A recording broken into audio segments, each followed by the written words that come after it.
Hi Gestaknights, Gesta here with another Read Aloud video. In this video I will be reading Harry Potter and the Sorcerer's Stone by J.K. Rowling, Chapter 5, Diagon Alley. Are you ready? Let's begin.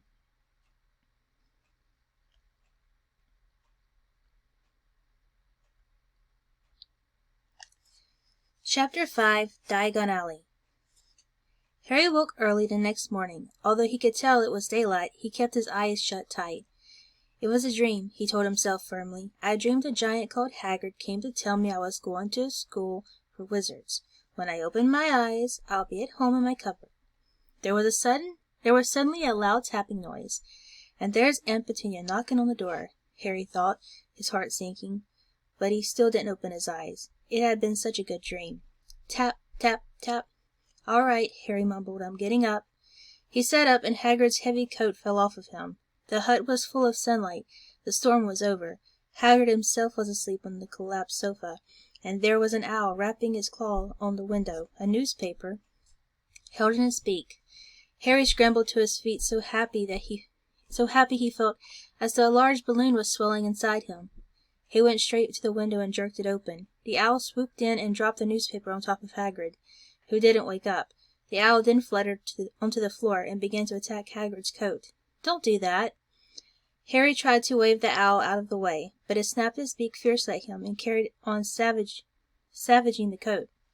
Hagrid, said Harry loudly, there's an owl. Pay him. Hagrid grunted into the sofa. What? He wants paying for delivering the paper. Look in the pockets. Hagrid's coat seemed to be made of nothing but pockets. Bunches of keys, slug pellets, balls of string, peppermint humbugs, tea bags. Finally, Harry pulled out a handful of strange-looking coins. Give 'em 5 nuts, said Hagrid sleepily. Nuts? The little bronze ones. Harry counted out 5 little bronze coins, and the owl held out his leg so Harry could put the money into a small leather pouch tied to it. Then he flew off through the open window. Hagrid yawned loudly, sat up, and stretched. Best be off, Harry. Lots to do today. Gotta get up to London and buy all your stuff for school. Harry was turning over the wizard coins and looking at them. He had just thought of something that made him feel as though the happy balloon inside him had got a puncture. Hagrid? Said Hagrid, who was pulling on his huge boots. I haven't got any money, and you heard Uncle Vernon last night. He won't pay for me to go and learn magic. Don't worry about that, said Hagrid, standing up and scratching his head. Do you think your parents didn't leave you anything? But if their house was destroyed, they didn't keep their gold in the house, boy. Nah. First stop for us is Gringotts, Wizard's Bank. Have a sausage. They're not bad cold. And I wouldn't say no to a bit of your birthday cake, neither. Wizards have banks? Just the one. Gringotts, run by goblins. Harry dropped the bit of sausage he was holding. Goblins? Yeah. So you'd be mad to try and rob it. I'll tell you that. Never mess with goblins, Harry. Gringotts is the safest place in the world for anything if you want to keep safe. Except maybe Hogwarts. As a matter of fact, I gotta visit Gringotts anyway. For Dumbledore. Hogwarts business. Hagrid drew himself up proudly. He usually gets me to do important stuff for him. Fetching you, getting things from Gringotts. Knows he can trust me, see? Got everything? Come on then. Harry followed Hagrid out into the rock. The sky was quite clear now, and the sea gleamed in the sunlight. The boat Uncle Vernon had hired was still there, and a lot of water in the bottom after the storm. How did you get here? Harry asked, looking around for another boat. Flew, said Hagrid. Flew? Yeah, but we'll go back in this. Not supposed to use magic now that I've got you. They settled down in the boat, Harry still staring at Hagrid, trying to imagine him flying. Seems a shame to row, though, said Hagrid, giving Harry another of his sideways looks. If I was to, speed things up a bit, would you mind not mentioning it at Hogwarts? Of course not, said Harry, eager to see more magic. Hagrid pulled out the pink umbrella again, tapped it twice on the side of the boat, and they sped off toward land. Why would you be mad to try and rob Gringotts? Harry asked. Spells, enchantments, said Hagrid, unfolding his newspaper as he spoke. They say there's dragons guarding the high-security vaults. And then you gotta find your way. Gringotts is hundreds of miles under London, see. deep under the underground. You'd die of hunger trying to get out, even if you did manage to get your hands on some. Harry sat and thought about this while Hagrid read his newspaper, the Daily Prophet. Harry had learned from Uncle Vernon that people liked to be left alone while they did this, but it was very difficult. He never had so many questions in his life. Ministry of Magic messing things up as usual, Hagrid muttered, turning the page. There's a Ministry of Magic? Harry asked before he could stop himself. Of course, said Hagrid. They wanted Dumbledore for minister, of course, but he'd never leave Hogwarts, so old Cornelius Fudge got the job. Bungler, if ever there was one, so he pelt Dumbledore with owls every morning asking for advice. But what does the Ministry of Magic do? Well, their main job is to keep it from the muggles that there's still witches and wizards up and down the country. Why? Why? Blimey, Harry, everyone'd be wanting magic solutions to their problems. Nah, we're best left alone. At this moment the boat bumped gently into the harbor wall. Hagrid folded up his newspaper, and they clambered up the stone steps into the street. Passers-by stared a lot at Hagrid as they walked through the little town to the station. Harry couldn't blame them. Not only was Hagrid twice as tall as anyone else, he kept pointing at perfectly ordinary things like parking meters and saying loudly, "See that, Harry? The things these muggles dream of, eh?" "Hagrid," said Harry, panting a bit as he ran to keep up. "Did you say there are dragons at Gringotts?" "Well, so they say," said Hagrid. "Crikey, I'd like a dragon." "You'd like one." "Wanted one ever since I was a kid. Here we go." They had reached the station. There was a train to London in 5 minutes' time. Hagrid, who didn't understand muggle money, as he called it, gave the bills to Harry so he could buy their tickets. People stared more than ever on the train. Hagrid took up 2 seats, sat knitting what looked like a canary yellow circus tent. "Still got your letter, Harry?" he asked as he counted stitches. Harry took the parchment envelope out of his pocket. "Good," said Hagrid. "There's a list there of everything you need." Harry unfolded a second piece of paper he hadn't noticed the night before, and read, "Hogwarts School of Witchcraft and Wizardry. Uniform. First-year students will require 1. 3 sets of plain work robes, black. 2. 1 plain pointed hat, black, for day wear. 3. 1 pair of protective gloves, dragon hide or similar. 4. 1 winter cloak, black, silver fastenings. Please note that all pupils' clothes should carry name tags. Course books. All students should have a copy of each of the following: The Standard Book of Spells, Grade 1 by Miranda Goshawk, A History of Magic by Bathilda Bagshot, Magical Theory by Adalbert Waffling, A Beginner's Guide to Transfiguration by Emmerich Switch, 1000 Magical Herbs and Fungi by Philida Spore, Magical Draughts and Potions by Arsenius Jigger, Fantastic Beasts and Where to Find Them by Newt Scamander, The Dark Forces, A Guide to Self-Protection by Quentin Trimble. Other equipment: 1 wand, 1 cauldron, pewter standard size 2, a set glass or crystal files, 1 telescope, 1 set brass scales. Students may also bring an owl or a cat or a toad. Parents are reminded that first years are not allowed their own broomsticks. "Can we buy all this in London?" Harry wondered aloud. "If you know where to go," said Hagrid. Harry had never been to London before. Although Hagrid seemed to know where he was going, he was obviously not used to getting there in an ordinary way. He got stuck in the ticket barrier on the underground, and complained loudly that the seats were too small and the trains too slow. "I don't know how the muggles manage without magic," he said, as they climbed a broken-down escalator that led up to a bustling road lined with shops.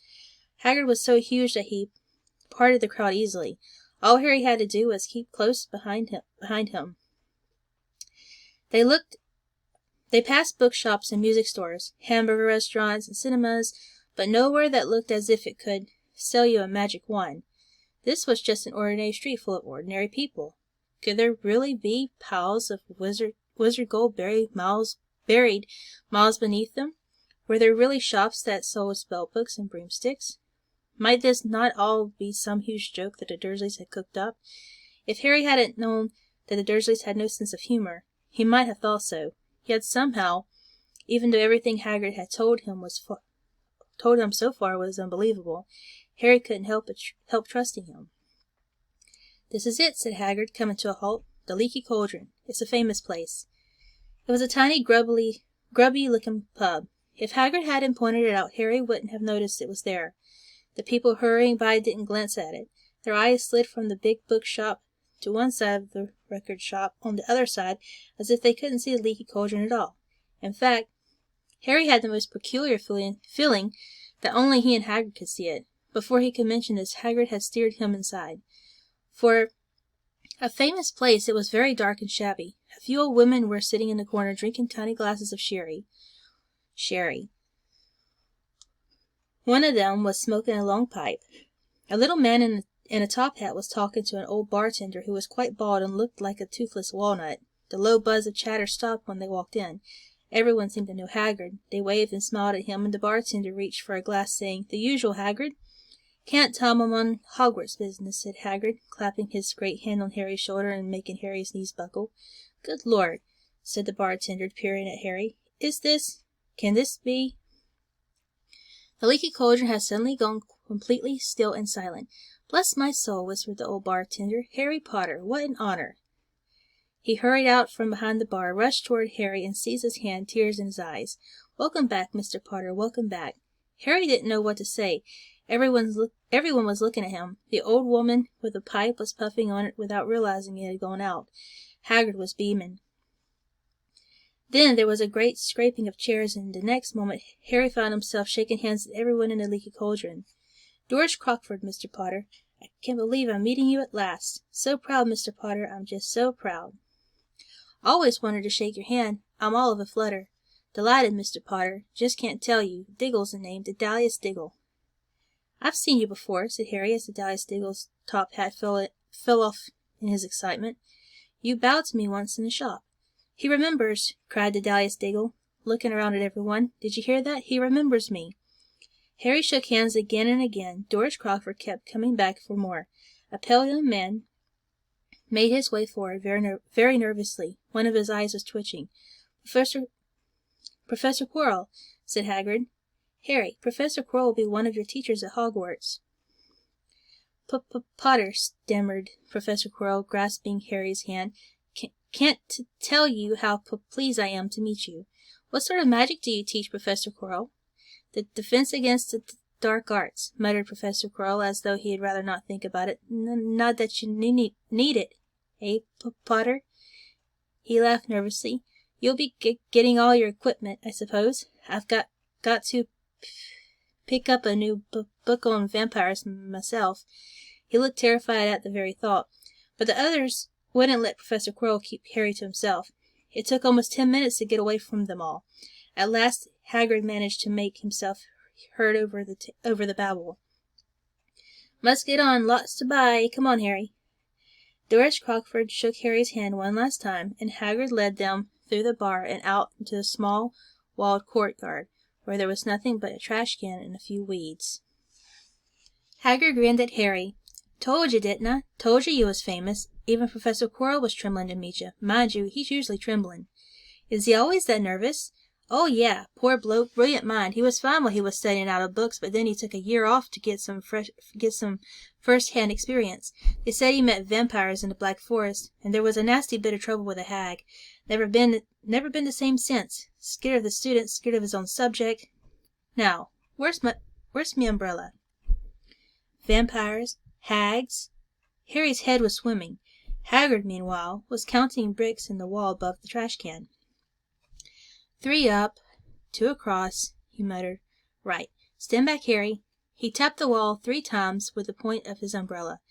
The brick he had touched quivered, and it wriggled. In the middle, a small hole appeared. It grew wider and wider. A second later they were facing an archway, large enough even for Hagrid. An archway onto a cobbled street that twisted and turned out of sight. "Welcome," said Hagrid, "to Diagon Alley."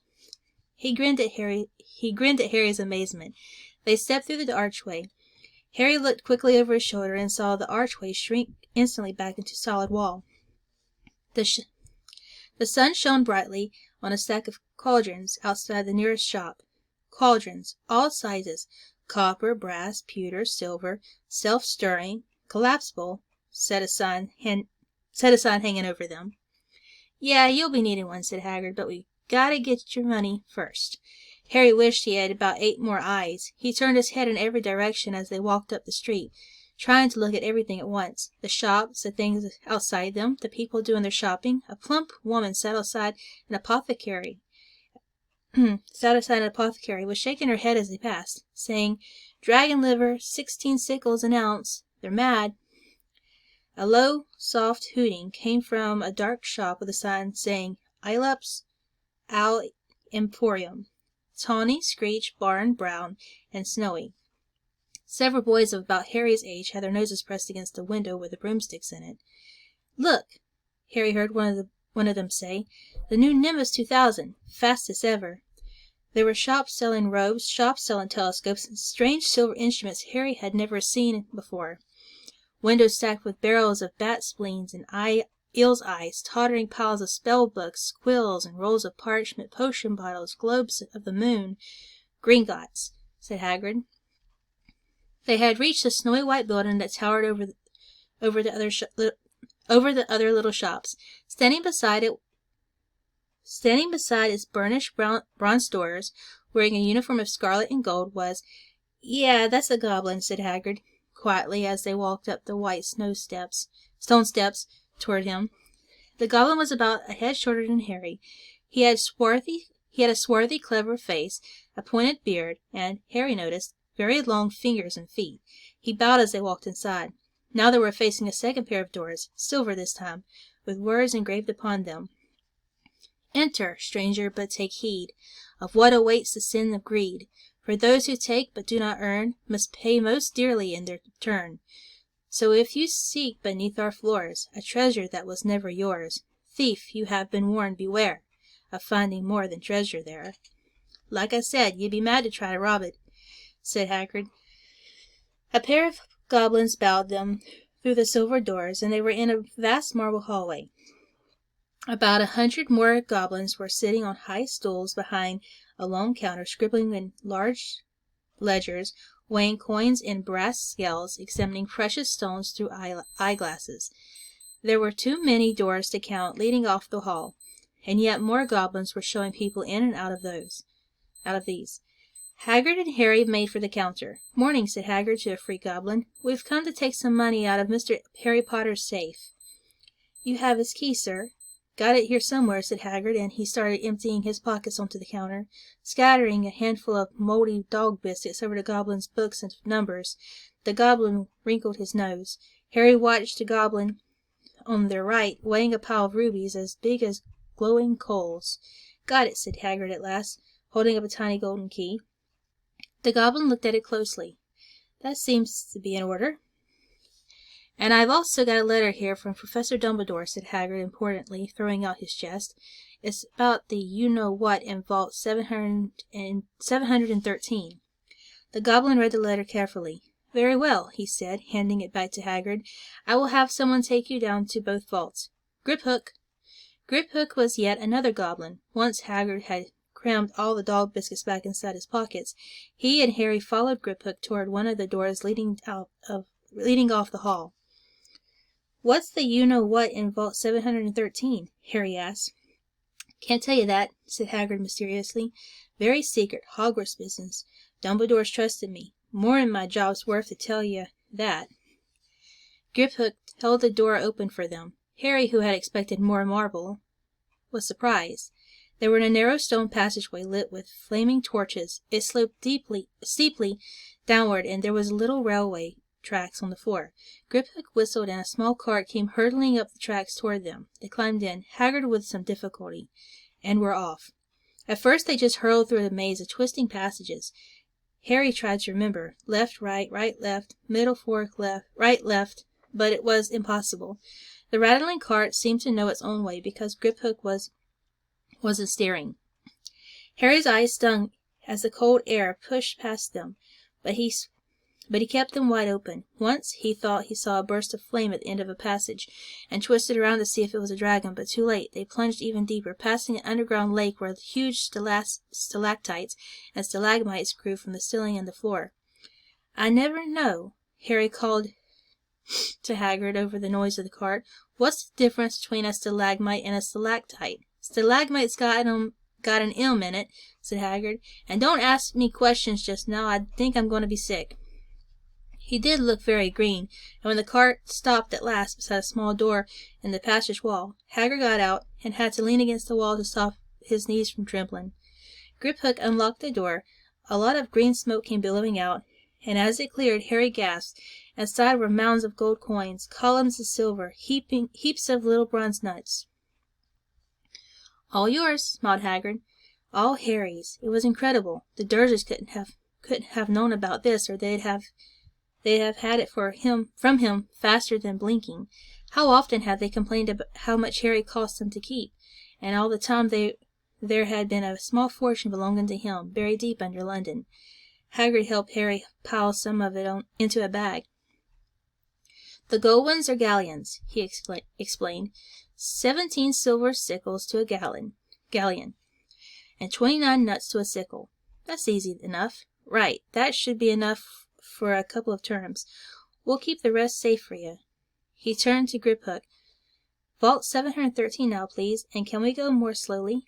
"One speed only," said Griphook. They were going even deeper now, and gathering speed. The air became colder and colder as they hurled around tight corners. They went rattling over an underground ravine, and Harry leaned over the side to try to see what was down at the dark bottom, but Hagrid groaned and pulled him back by the scuff of his neck. Vault 713 had no keyhole. "Stand back," said Griphook importantly. He stroked the door gently with one of his long fingers, and it simply melted away. "If anyone but a Gringotts goblin tried that, they'd be sucked through the door and trapped in there," said Griphook. "How often do you check to see if anyone's inside?" Harry asked. "About once every 10 years, said Griphook with a rather nasty grin. Something really extraordinary had to be inside this top-secret vault, Harry was sure, and he leaned forward eagerly, expecting to see fabulous jewels at the very least. But at first he thought it was empty. Then he noticed a grubby little package wrapped up in brown paper lying on the floor. Hagrid picked it up and tucked it deep inside his coat. Harry longed to know what it was, but knew better than to ask. "Come on, back to this infernal cart, and don't talk to me on the way back. It's best if I keep my mouth shut," said Hagrid. One wild cart ride later, they stood blinking in the sunlight outside Gringotts. Harry didn't know where to run first now that he had a bag full of money. He didn't have to know how many galleons there were to a pound to know that he was holding more money than he had had in his whole life, more money than even Dudley had ever had. "Might as well get your uniform," said Hagrid, nodding toward Madame Malkin's robes for all occasions. "Listen, Harry, would you mind if I slipped off for a pick-me-up in the Leaky Cauldron? I hate them Gringotts carts." He did still look a bit sick. So Harry entered Madame Malkin's shop alone, feeling nervous. Madame Malkin was a squat, smiling witch, dressed all in mauve. "Hogwarts, dear," she said, while Harry started to speak. "Got the lot here. Another young man being fitted up just now, in fact." In the back of the shop, a boy with pale, pointed face was standing on a footstool while the second witch pinned up his long black robes. Madame Malkin stood Harry on a stool next to him, slipped a long robe over his head, and began to pin it in the right length. "Hello," said the boy. "Hogwarts, too?" "Yes," said Harry. "My father's next door buying my books, and mother's up the street looking at wands," said the boy. He had a bored, drawling voice. "Then I'm going to drag them off to look at racing rooms. I don't see why first-years can't have their own. I think I'll bully father into getting me one, and I'll smuggle it in somehow." Harry was strongly reminded of Dudley. "Have you got your own broom?" the boy went on. "No," said Harry. "Play Quidditch at all?" "No," Harry said again, wondering what on earth Quidditch could be. "I do. Father says it's a crime if I'm not picked to play for my house, and I must say I agree. Know what house you'll be in yet?" "No," said Harry, feeling more stupid by the minute. "Well, no one really knows until they get there, do they? But I know I'll be in Slytherin. All our family have been. Imagine being in Hufflepuff. I think I'd leave, wouldn't you?" Said Harry, wishing he could say something a bit more interesting. "I say, look at that man," said the boy suddenly, nodding toward the front window. Hagrid was standing there, grinning at Harry, and pointing at 2 large ice creams to show he couldn't come in. That's Hagrid, said Harry, pleased to know something the boy didn't. He works at Hogwarts. Oh, said the boy. I've heard of him. He's sort of a servant, isn't he? He's the gamekeeper, said Harry. He was liking the boy less and less every second. Yes, exactly. I heard he's sort of savage, lives in a hut on the school grounds, and every now and then he gets drunk, tries to do magic, and ends up setting fire to his bed. I think he's brilliant, said Harry coldly. Do you? Said the boy with a slight sneer. Why is he with you? Where are your parents? They're dead, said Harry shortly. He didn't feel much like going into the matter with this boy. Oh, sorry, said the other, not sounding sorry at all. But they were our kind, weren't they? They were a witch and wizard, if that's what you mean. I really don't think they should let other sort in, do you? They're just not the same. They've never been brought up to know our ways. Some of them have never even heard of Hogwarts until they get the letter, imagine. I think they should keep it in the old wizarding families. What's your surname, anyway? But before Harry could answer, Madame Malkin said, That's you done, my dear. And Harry, not sorry for an excuse to stop talking to the boy, hopped down from his footstool. Well, I'll see you at Hogwarts, I suppose, said the drawling boy. Harry was rather quiet as he ate the ice cream Hagrid had bought him, chocolate and raspberry with chopped nuts. What's up? Said Hagrid. Nothing, Harry lied. They stopped to buy parchment and quills. Harry cheered up a bit when he found a bottle of ink that changed color as you wrote. When they had left the shop, he said, Hagrid, what's Quidditch? Blimey, Harry, I keep forgetting how little you know, not knowing about Quidditch. Don't make me feel worse, said Harry. He told Hagrid about the pale boy and Madame Malkin's, and he said people from Muggle families shouldn't even be allowed in. You're not from a Muggle family. If he had known who you were, he's grown up knowing your name if his parents were wizarding folks. You saw what everyone in Leaky Cauldron was like when they saw you. Anyway, what does he know about it? Some of the best I ever saw were the only ones with magic in 'em, and a long line of Muggles. Look at your mum. Look what she had for a sister. So what is Quidditch? It's our sport, wizard sport. It's like soccer in the Muggle world. Everyone knows Quidditch. Played up in the air on broomsticks. There's 4 balls. Sort of hard to explain the rules. And what are Slytherin and Hufflepuff? Schoolhouses. There's 4. Everyone says Hufflepuff are a lot of duffers, but I bet I'm in Hufflepuff, said Harry gloomily. Better Hufflepuff than Slytherin, said Hagrid darkly. There's not a single witch or wizard who went bad who wasn't in Slytherin. You know who was one. You know who was at Hogwarts? Years and years ago, said Hagrid. They bought Harry's school books in a shop called Flourish and Blots, where the shelves were stacked to the ceiling with books as large as paving stones bound in leather, books the size of postage stamps and covers of silk, books full of peculiar symbols, and a few books with nothing in them at all. Even Dudley, who had never read anything, would have been wild to get his hands on some of these. Hagrid almost had to drag Harry away from curses and counter-curses, bewitch your friends and befuddle your enemies with the latest revenges, hair loss, jelly legs, tongue-tying, and much, much more by Professor Vindictus Viridian. I was trying to find out how to curse Dudley. I'm not saying that's not a good idea, but you're not to use magic in the Muggle world except in very special circumstances, said Hagrid. And anyway, you couldn't work any of them curses yet. You need a lot more study before you get to that level. Hagrid wouldn't let Harry buy a solid gold cauldron either. It says pewter on your list, but they got a nice set of scales for weighing potion ingredients. and a collapsible brass telescope. Then they visited the apothecary, which was fascinating enough to make up for its horrible smell, a mixture of bad eggs and rotted cabbages. Barrels of slimy stuff stood on the floor. Jars of herbs, dried roots, and bright powders lined the walls. Bundles of leather, strings of fangs, and snarled claws hung from the ceiling, while Hagrid asked the man behind the counter for a supply of some basic potion ingredients for Harry. Harry himself examined silver unicorn horns at 21 galleons each, and minuscule, glittery black beetle eyes, 5 nuts a scoop. Outside the apothecary, Hagrid checked Harry's list again. Just your 1 left. Oh yeah, and I still haven't got your birthday present. Harry felt himself go red. You don't have to. I know I don't have to. I'll tell you what. I'll get you I'll get your animal. Not a toad. Toads went out of fashion years ago. You'd be laughed at. And I don't like cats. They make me sneeze. I'll get you an owl. All the kids want owls. They're dead useful. Carry your mail and everything. 20 minutes later they left Aelop's Owl Emporium, which had been dark and full of rustling and flickering jewel-bright eyes. Harry now carried a large cage that held a beautiful snowy owl, fast asleep with her head under her wing. He couldn't stop stammering his thanks, sounding just like Professor Quirrell. "Don't mention it," said Hagrid gruffly. "Don't expect you've had a lot of presents from them Dursleys. Just Ollivanders left now. Only place for ones. Ollivanders and you gotta have the best one." A magic wand. This was what Harry had been really looking forward to. The last shop was narrow and shabby. Peeling gold letters over the door read Ollivanders, makers of fine wands since 382 B.C. A single wand lay on the faded purple cushion in the dusty window. A tinkling bell rang somewhere in the depths of the shop as they stepped inside. It was a tiny place, empty except for a single spindly chair that Hagrid sat on to wait.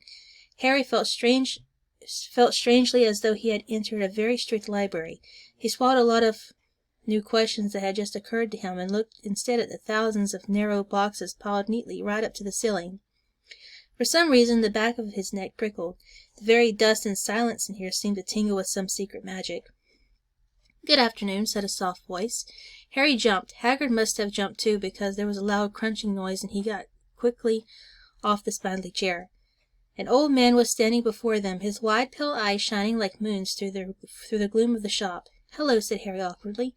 "Ah, yes," said the man. Yes, I thought I'd be seeing you soon. Harry Potter." It wasn't a question. "You have your mother's eyes. It seems only yesterday she was in her herself, buying her first one. 10¼ inches long, swishy, made of willow. Nice wand for charm work." Mr. Ollivander moved closer to Harry. Harry wished he would blink. Those silvery eyes were a bit creepy. "Your father, on the other hand, favored a mahogany wand, 11 inches, pliable, a little more power, and excellent for transfiguration." "Well, I say your father favored it. It's really the wand that chooses a wizard, of course." Mr. Ollivander had come so close that he and Harry were almost nose to nose. Harry could see himself reflected in those misty eyes, and that's where Mr. Ollivander touched a lightning scar on Harry's forehead with a long white finger.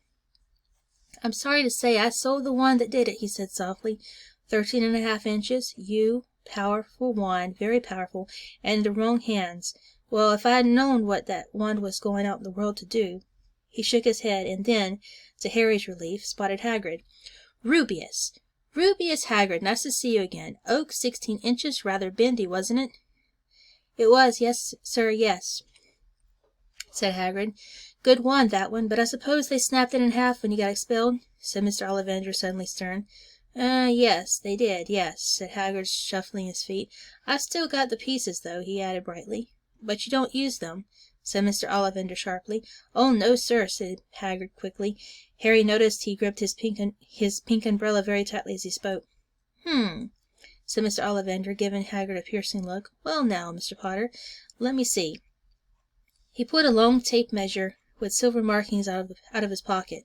"Which is your wand arm?" Well, I'm right-handed," said Harry.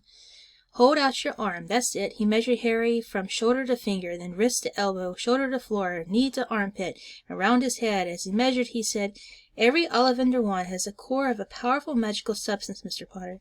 We use unicorn hairs, phoenix tail feathers, and the heartstrings of dragons. No two Ollivander wands are the same, just as no two unicorns, dragons, and phoenixes are quite the same. And of course you will never get such good results with another wizard's wand." Harry suddenly realized that the tape measure, which was measuring between his nostrils, was doing this on its own. Mr. Ollivander was flitting around the shelves, taking down boxes. "That will do," he said, and the tape measure crumpled into a heap on the floor. "Right then, Mr. Potter. Try this one. Beech wood and a dragon heartstring, 9 inches, nice and flexible. Just take it and give it a wave." Harry took the wand and, feeling foolish, waved it around a bit, but Mr. Ollivander snatched it out of his hand almost at once. "Maple and phoenix feathers, 7 inches, quite whippy. Try—" Harry tried, but he had hardly raised the wand when it, too, was snatched back by Mr. Ollivander. No, here. Ebony and unicorn hair, 8½ inches. Springy, go on, try it out. Harry tried and tried. He had no idea what Mr. Ollivander was waiting for. The pile of tried wands was mounting higher and higher on the spindly chair, but the more wands Mr. Ollivander pulled from the shelves, the happier he seemed to become. Tricky customer, eh? Not to worry, we'll find the perfect match here somewhere. I wonder, now. Yes, why not? Unusual combination, holly and phoenix feather, 11 inches, nice and supple. Harry took the wand. He felt a sudden warmth in his fingers. He raised the wand above his head, brought it swishing down through the dusty air, and a stream of red and gold sparks shot from the end like a firework, throwing dancing spots of light onto the walls. Hagrid whooped and clapped, and Mr. Ollivander cried, "Oh, bravo! Yes, indeed! Oh, very good! Well! How curious! How very curious!" He put Harry's wand back into its box, and wrapped it in brown paper, still muttering, "Curious, curious." "Sorry," said Harry, "but what's curious?" Mr. Ollivander fixed Harry with a pale stare. "I remember every wand I've ever sold, Mr. Potter. Every single wand. It so happens that the phoenix whose tail feather is in your wand gave another feather. Just one other. It is very curious indeed that you should be destined for this wand, when its brother gave you that scar." Harry swallowed. "Yes, 13½ inches. Curious indeed how these things happen. The wand chooses the wizard, remember. I think we must expect great things from you, Mr. Potter. After all, he who must not be named did great things. Terrible, yes, but great." Harry shivered. He wasn't sure he liked Mr. Ollivander too much. He paid 7 gold galleons for his wand, and Mr. Ollivander bowed them from his shop. The late afternoon sun hung low in the sky as Harry and Hagrid made their way back down Diagon Alley, back through the wall, back through the leaky cauldron, now empty. Harry didn't speak at all as they walked down the road. He didn't even notice how much people were gawking at them on the underground, laden as they were with all their funny-shaped packages, with the snowy owl asleep in its cage on Harry's lap. Up another escalator out into the Paddington Station. Harry only realized where they were when Hagrid tapped him on the shoulder. "Got time for a bit to eat before your train leaves?" he said. He bought Harry a hamburger, and they sat down on plastic seats to eat them. Harry kept looking around. Everything looked so strange somehow. "You all right, Harry? You're very quiet," said Hagrid. Harry wasn't sure he could explain. He just had the best birthday of his life, and yet he chewed his hamburger trying to find the words. "Everyone thinks I'm special," he said at last. "All those people in the leaky cauldron, Professor Quirrell, Mr. Ollivander, but I don't know anything about magic at all. How can they expect great things? I'm famous, and I can't even remember what I'm famous for. I don't know what happened when the night my parents died." Hagrid leaned across the table. Behind the wild beard and eyebrows he wore a very kind smile. "Don't you worry, Harry. You'll learn fast enough. Everyone starts at the beginning at Hogwarts. You'll be just fine. Just be yourself. I know it's hard. You've been singled out, and that's always hard. But you'll have a great time at Hogwarts. I did. Still do, as a matter of fact." Hagrid helped Harry on the train that would take him back to the Dursleys, then handed him an envelope. "Your ticket for Hogwarts," he said. "1st of September, King's Cross. It's all on your ticket. Any problems with the Dursleys, send me a letter with your owl. She'll know where to find me. See you soon, Harry." The train pulled out of the station. Harry wanted to watch Hagrid until it was out of sight. He rose in his seat and pressed his nose against the window, but he blinked, and Hagrid had gone.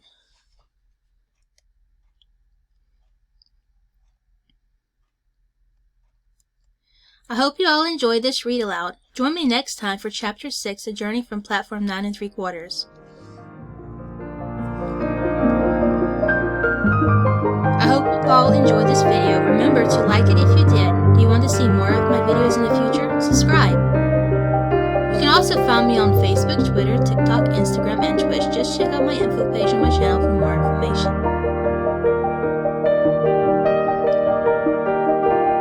Stay healthy out there, guys, and peace.